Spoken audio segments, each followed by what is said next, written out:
Hear that? That's the sound of my just got a payment worth 3 months of payroll face, also known as my pay face. It happens when I can accept credit and debit cards, bank transfer, and mobile pay with Intuit QuickBooks. That's payments made easy. Wait, I thought this ad was over. Oh no, here comes my holding in a squeal in front of a customer face. And my, whoa, getting paid twice as fast face. Thanks for that, QuickBooks. QuickBooks Payments account subject to eligibility. Twice as fast based on customer use comparison from August 2019 to July 2020. This is People Every Day. Coming up, the Olympics are here, and People has boots on the ground, taking you behind the scenes in Tokyo and inside all of the excitement. Plus, what you need to know about the COVID-19 Delta variant and how it could impact the rest of your summer. It's July 22nd.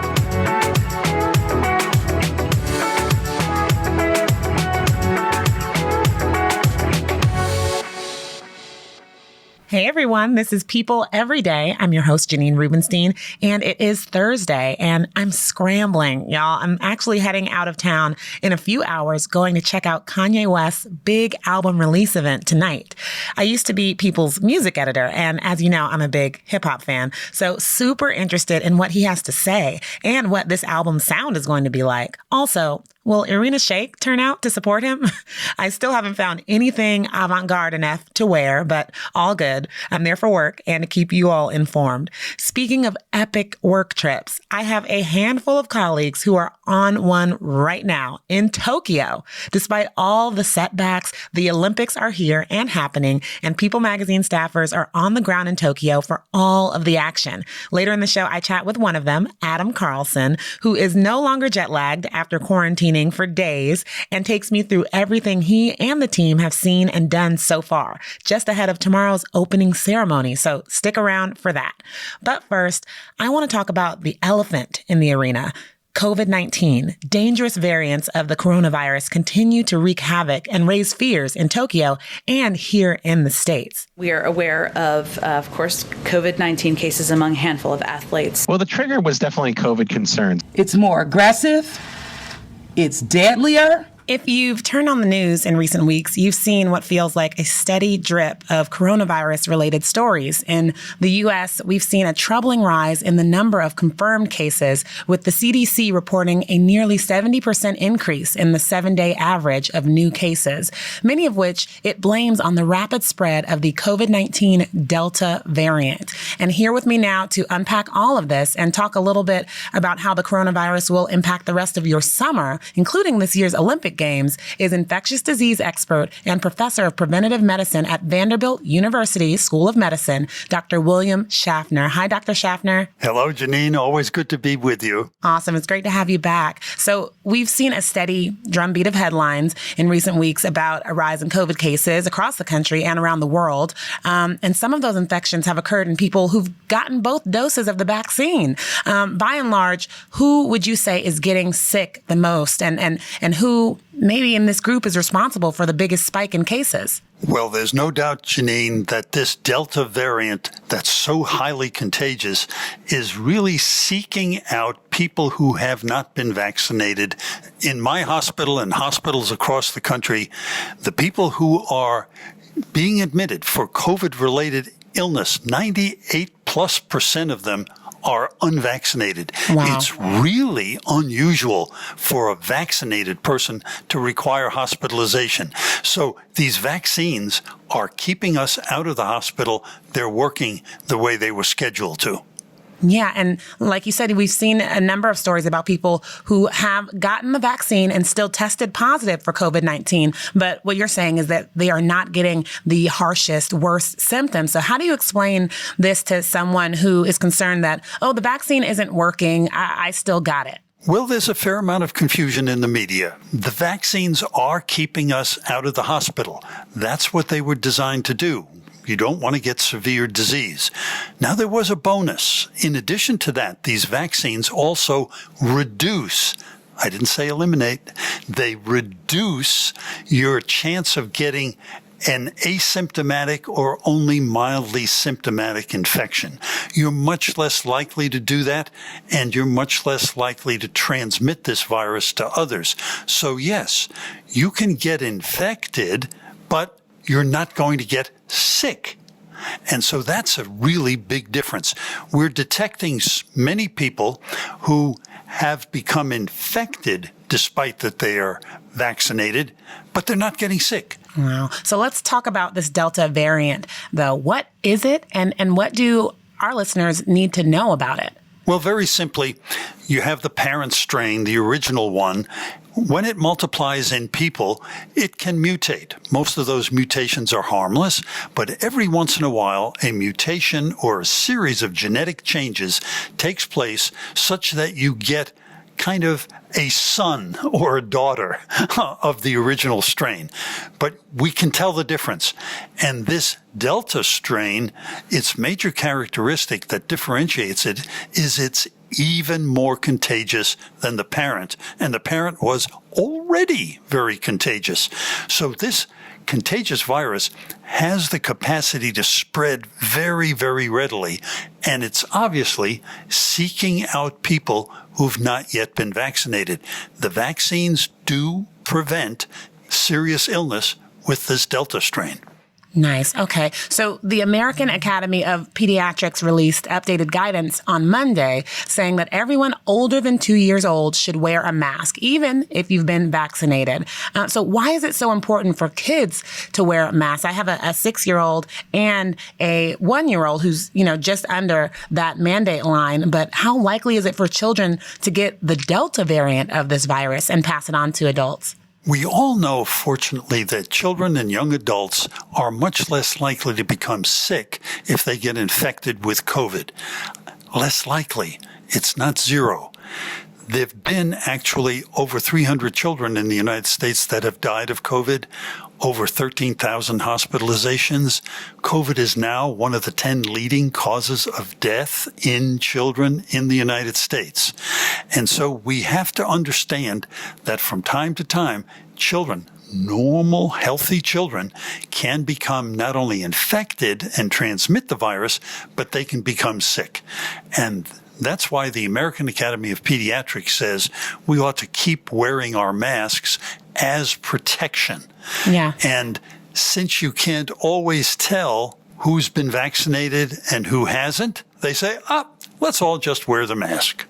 And you see some people wearing masks out and about, and then others who are not. There has been kind of mixed messaging or messaging that served for a particular time, and now things are changing. What do you recommend, Dr. Schaffner? Well, at the moment, the CDC says that if you've been vaccinated and you're going indoors, that's where it's higher risk, you can leave your mask off if you've been vaccinated. If you're unvaccinated, indoors, you have to wear a mask. Now, there are some health jurisdictions where there's so much transmission of this virus in that community, they've regressed. They've gone back to saying, sorry, everybody's got to wear a mask again. So you have to listen to your local public health authorities. Got it. And I got to ask you about the Olympics. There's been so many headlines about this. It's in Tokyo. So many concerns, athletes coming down with COVID-19. Is there a big concern in the medical community about this being a potential super spreader event? Oh, yes, I'm afraid so. Even though we love the Olympics, people coming from countries all over the world, they don't have to be vaccinated. Many are, but many are not. To Japan, where only a very small proportion of the population is vaccinated.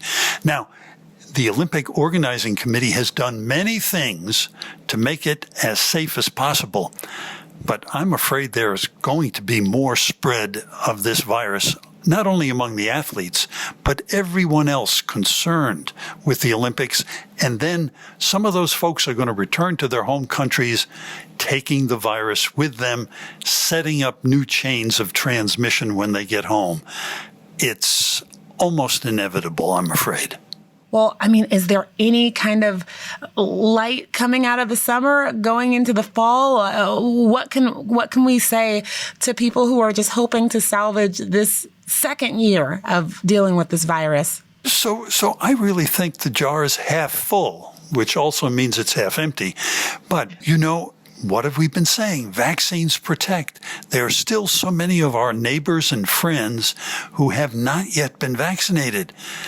Vaccines work. They're safe. If we could get them to participate with the rest of us and become vaccinated, we have plenty of vaccine. It's in the refrigerator. It can't prevent disease while it's in the refrigerator. It's got to go into arms. If we could get them to also become vaccinated, then the summer would get much, much safer. I love it. Thank you for taking the time, Dr. Schaffner. You always break it down so beautifully. My pleasure, Janine, always. And there'll always be something new with COVID, I'm afraid.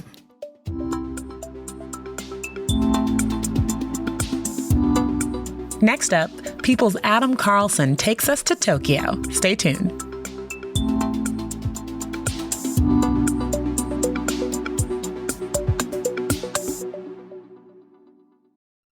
Summer is finally here, and it's time to get out and enjoy the water, hike, bike, run, and to be back with friends. But life with the hassles of contacts and glasses slows you down. The Eye Center is giving you a summer of freedom thanks to Eye LASIK with Eye Design 2.0 from Dr. Boutros. LASIK at the Eye Center is even more affordable with huge savings and 0% financing. Join the thousands of people with clear vision thanks to Dr. Boutros, one of the top surgeons in Virginia with 5 locations. Schedule your free LASIK consultation at theeyecenter.com today.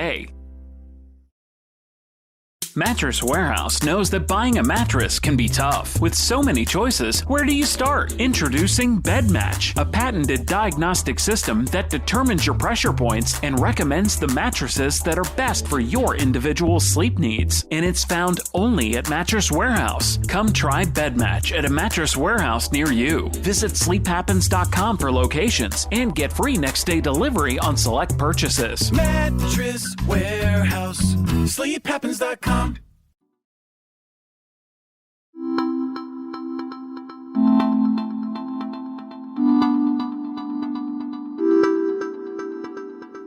All right, I am so excited to pass the torch now to People's Adam Carlson, who is in Tokyo covering the games and taking just a few minutes to share what it's looking like out there. Hi, Adam. Hi, Janine.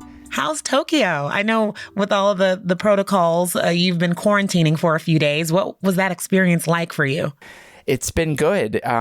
We've crossed all our T's, we've dotted all our I's. Everyone here is treating this as a public health crisis, which in many parts of the world it still is. Yeah. It's been amazing. It's been a little bit surreal. I think there was a moment as we were passing through all the checkpoints in the airport where we said to each other we weren't entirely sure until we stepped foot outside in Tokyo that we would be here, that this would all proceed. I think that was very much a feeling.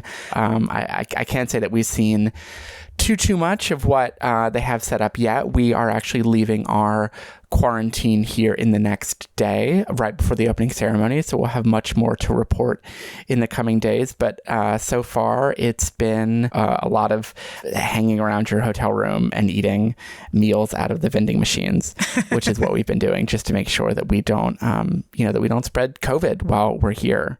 Okay, so describe the overall atmosphere. I just want to feel it. So you've been confined to a few spaces. Where have you been allowed to go? Where have we been allowed to go? So we have gotten to go out very, very little. We were out a bit when we first got into the country. Otherwise, we've been in quarantine. You can do a little bit. They give you, there's kind of a little bit of a carved out exception, so you can go out and get a little bit of fresh air.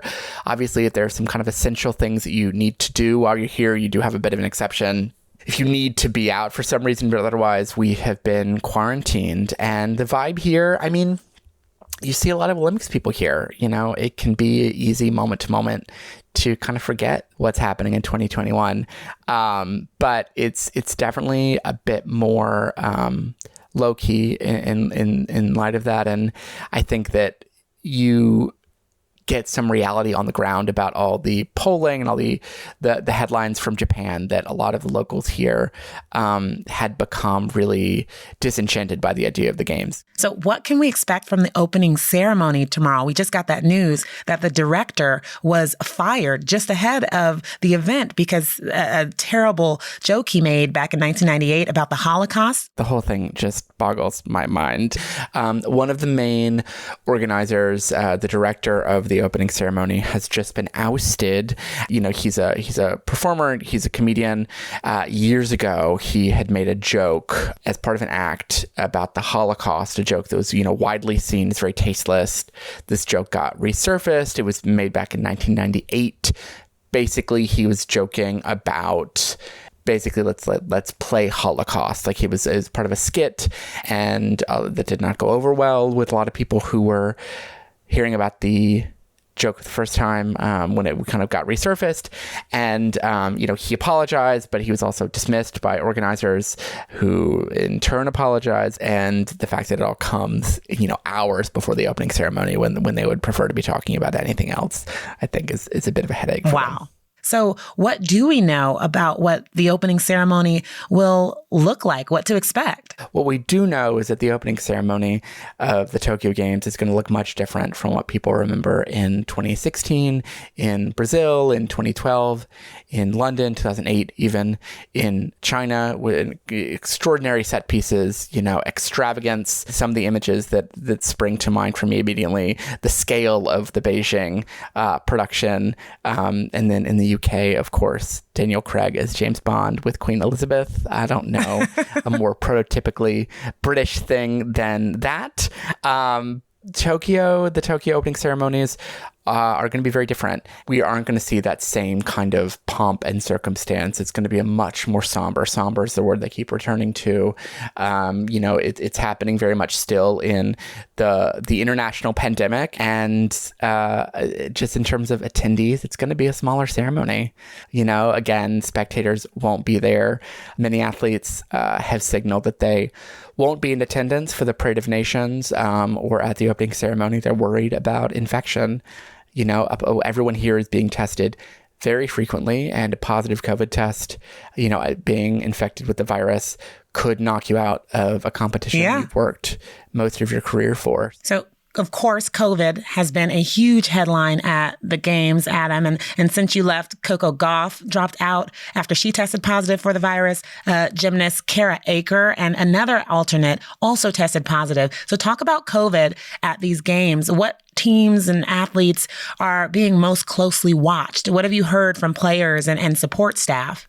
So COVID is at the edge of everyone's mind. I think even when they're talking about getting ready to compete, even when they're giving press conferences after a match or after practice, we already have athletes, coaches, everyone else out there talking to the press, getting ready to compete. People are very much in kind of the full swing of the Olympics already, but COVID is right there on the edge of everything. And when it comes to Team USA, I think this comes as no surprise to anyone that the gymnastics, men and women, certainly the women's gymnastics team, which has been dominant on the world stage for several years now. That is kind of the centerpiece of Team USA.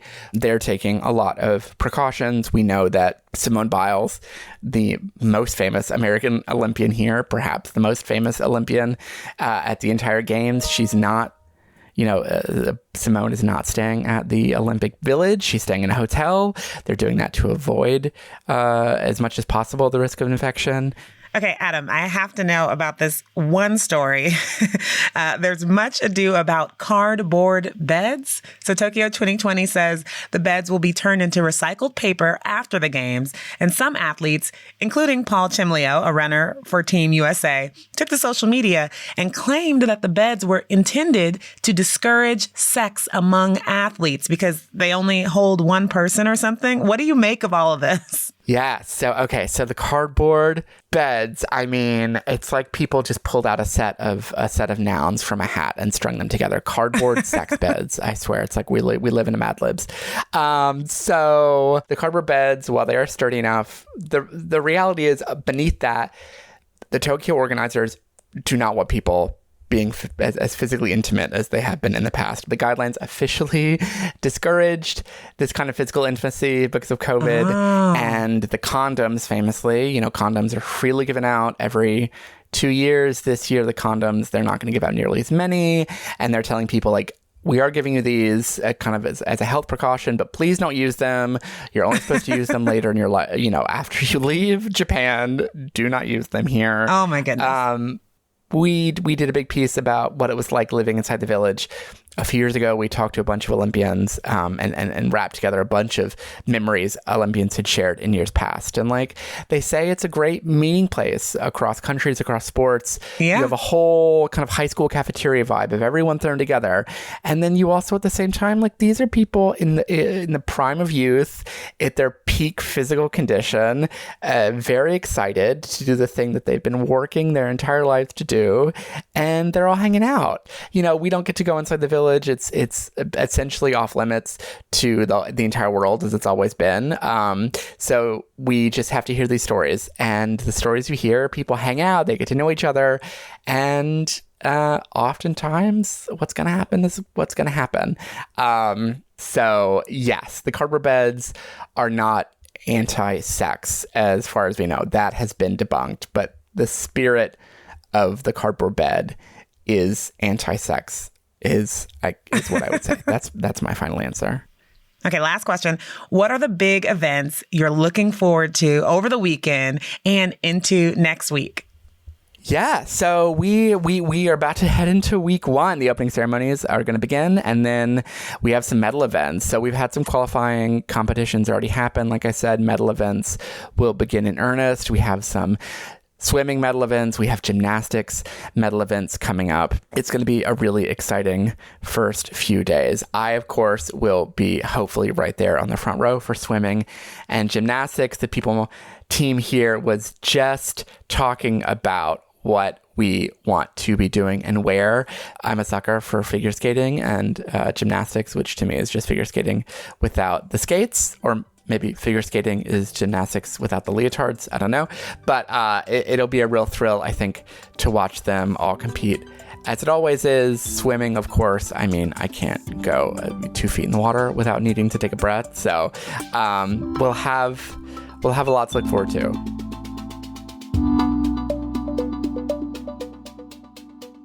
That was People's Adam Carlson, who's on the ground for the games in Tokyo. For everything you want to know about the Olympics, head over to people.com, where we'll have nonstop coverage. And now, something to make you smile. There is a seal named Dandy out in Lincolnshire, England, who must be a fan of The Little Mermaid, because Dandy really just wants to be where the people are. She recently made her way into someone's backyard, where she was found just lounging on their patio. And this isn't her first trespassing offense. She crashed a paddleboarding lesson last year and just hopped on top of an already occupied board and stuck around for the lesson just to see what it was like.